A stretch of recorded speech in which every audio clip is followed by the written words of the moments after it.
సోమన్న నీ నోట్లోంచి అమ్మా నాన్న అనే పేరు అంటే ఇప్పుడు వచ్చింది కాబట్టి అది పలికిరు కాబట్టి అత్యధికంగా మీ పాట చూస్తూ మీ పాట వింటూ చాలా మంది ఏడ్చిన పాట ఏంటిది తెలుసా సోమన్న?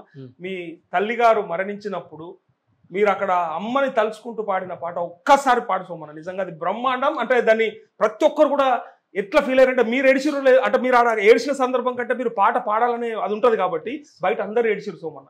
ఉయ్యాలో ఉయ్యాలో ఉయ్యాలో నేనెళ్ళిపోతున్నా ఉయ్యాలో ఉయ్యాల ఉయ్యాలో ఉయ్యాలో నేనెళ్ళిపోతున్నా ఉయ్యాలో నేనెళ్ళిపోతున్నా ఉయ్యాలో మళ్ళీ నేరాను ఉయ్యాలో నేనెళ్ళిపోతున్నా ఉయ్యాలో మళ్ళీ నేరాను ఉయ్యాలో ఊరికి చివరానా ఉయ్యాలో ఊడల మర్రుంది ఉయ్యాలో ఊడల మరి కింద ఉయ్యాలో నా ఇల్లు ఉంది ఉయ్యాలో ఇల్లు పైలాము ఉయ్యాలో పిల్లలు పైలాము ఉయ్యాలో ఉయ్యాల ఉయ్యాలో ఉయ్యాలో నేనెళ్ళిపోతున్నా ఉయ్యాలో నేనెళ్ళిపోతున్నా ఉయ్యాలో మళ్ళీ నేరాను ఉయ్యాలో మళ్ళీ నేరాను ఉయ్యాలో.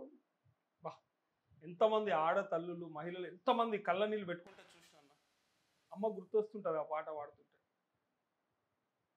ఎందుకంటే కష్టం నుంచి వచ్చి అట్లా కుటుంబ సభ్యులను అందరినీ ఒక్కొక్కరు దూరం చేసుకుంటూ ఇలా ఎన్ని రకాల అవస్థలు పడుతూ దేనికోసం కష్టపడుతుండు సోమన్న అంటే ఏం చెప్తావు సోమన్న? అసలు ఇన్ని త్యాగాలు చేసుకుంటా ఇంత పోరాటం చేసుకుంటా కడుపుకు కనీసం పట్టెడు అన్నమన్నా తృప్తిగా తింటున్నావా అంటే బాధ అనిపిస్తలేదు? ఒక్కోసారి దుఃఖం వస్తలేదు?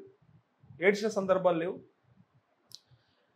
నలుగురు కోసం బతకాలని ఒకసారి డిసైడ్ అయినప్పుడు అది నేను ఫస్ట్ చెప్పిన కానీ నరకయాత అయినా తప్పదు, పూలబాట అయినా తప్పదు.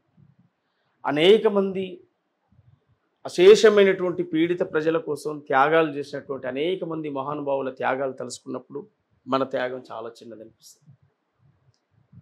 ఓ బుద్ధుడిని చూసో, ఓ పూలేని చూసో, అంబేద్కర్ని చూసో అనేక మంది మహనీయులను చూసి పెరిగినప్పుడు వాళ్ళందరి త్యాగాలు చూసినప్పుడు ఈ తెలుగు నేల మీద ఈ భారతదేశ మానవాళి, ఈ ప్రపంచ మానవాళి బాగుండాలని చెప్పి తన జీవితకాలం గజ్జగట్టి ఆడి పాడి ఈ నేల మీద నేలకొరినటువంటి ఒక గద్దరన్నని యాద్ చేసుకున్నప్పుడు, ప్రజల కోసం పనిచేస్తున్నప్పుడు పిల్లలంటే అడ్డం వస్తారేమో అని చెప్పి పిల్లలే వద్దు మాకు అని చెప్పి తన జీవితకాలం పోరాటం చేసి జననాట్య మండలిగా పనిచేసినటువంటి ఒక డప్పు రమేష్ లాంటి మహానుభావులను ఉదాహరణ తీసుకున్నప్పుడు ఈ నేల మీద పీడిత ప్రజల కోసం గలమెత్తి పాడినటువంటి ఒక అరుణోదయ రామారావును చూసుకున్నప్పుడు, దళితుల యొక్క ఆత్మగౌరవ ప్రతీకగా మాదిగ మహవీరులారా అని గలమెత్తి పాట పాడినప్పుడు, ఎర్ర ఉపాలిలాగా అనిపించినప్పుడు, నల్లగొండ కరువు ప్రాంతాన్ని నల్లాగొండ జిల్లాలో సాగు తాగునీరే కరువయ్యో నల్లగొండ రైతన్న అని పాటలు పాడినప్పుడు పైలవ సంతోష్లాగా అనిపించినప్పుడు,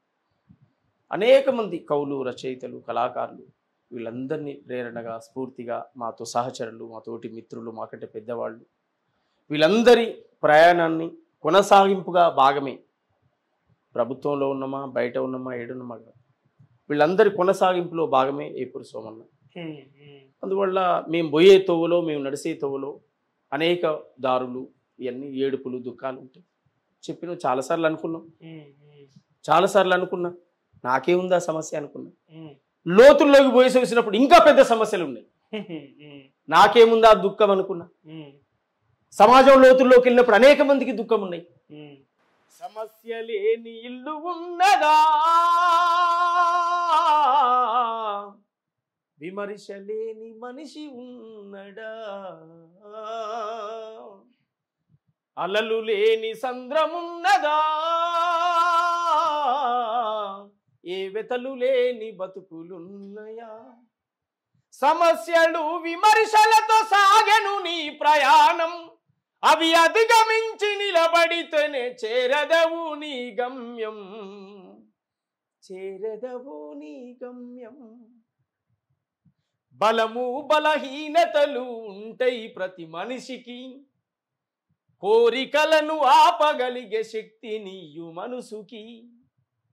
ఎదుగుతున్న వాళ్ళపైన వేస్తారు ఒక రాయిని, ఒదిగి ఉన్న వాని విలువ తెలియదు లోకానికి. మహాత్ముడు మహనీయుడు ఎవరి మీదనైనా వాదం ప్రతివాదం అంటూ నడిచెను ఈ సమాజం, నడిచెను ఈ సమాజం. ఒక్క పాట చాలన్న ఇప్పుడు ఉన్నటువంటి పరిస్థితిని అద్దం పట్టినట్టు.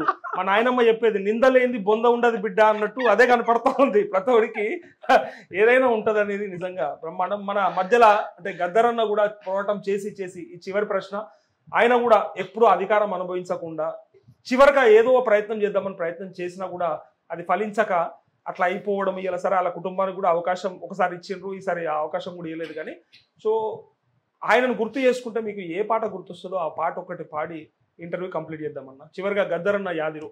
వందనాలు వందనాలమ్మో మా బిడ్డలు, వందనాలు వందనాలమ్మో మా కూనలు, వీరులారా సూరులారం రాడికల్లా బిడ్డలారం, రాడికల్లా బిడ్డలారం రైతు కూలీ అన్నలారం, మీరు కాకమ్మాలై వస్తారా మా కూనలు, వందనాలు వందనాలమ్మో మా బిడ్డలు, ఒక్కరొక్కరు ఒరిగిపోయి సుక్కలల్లో కలిసినారం, సుక్కలల్లో కలిసి మీరు సూర్యులయ్యి వెలిగినారం, మీరు ఏ దిక్కు లేనొల్లాకు మా బిడ్డలు ఆ దిక్కు చూపే సుక్కలయ్యిండ్రాం మా కూనలు, కావు కావున కాకులరిసే తలుపు గొల్లెం సప్పుడాయం,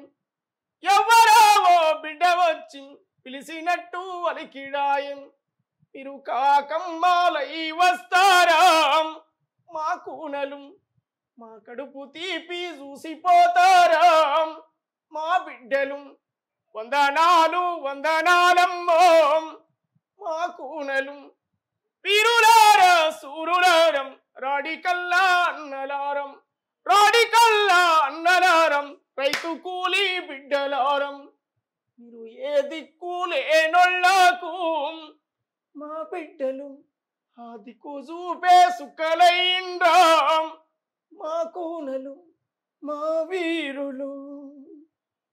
వండర్ఫుల్ సోమన్న, వండర్ఫుల్. ఇంకొకటి ఏంటంటే ఇప్పుడు మీరు ఎంతైతే అభిమానిస్తారో సరే, మా రోజు వీరన్న, సాంబశివుడు, గద్దరన్న ఇట్లా పేర్లు చెప్పుకుంటూ పోతే చాలా ఉంటాయి. నేను అనేది ఏంటంటే ఇవాళ మీది ప్రభుత్వంలో ఉన్నారు, అధికారంలో ఉన్నారు, వాళ్ళంతా పోయినప్పటికీ కూడా వాళ్ళ పిల్లల్ని కానీ వాళ్ళ కుటుంబాలని కానీ కాపు కాస్తారా అనేది చాలా సీరియస్ క్వశ్చన్. నిజంగా వాళ్ళకి అవకాశాలు ఇస్తారా?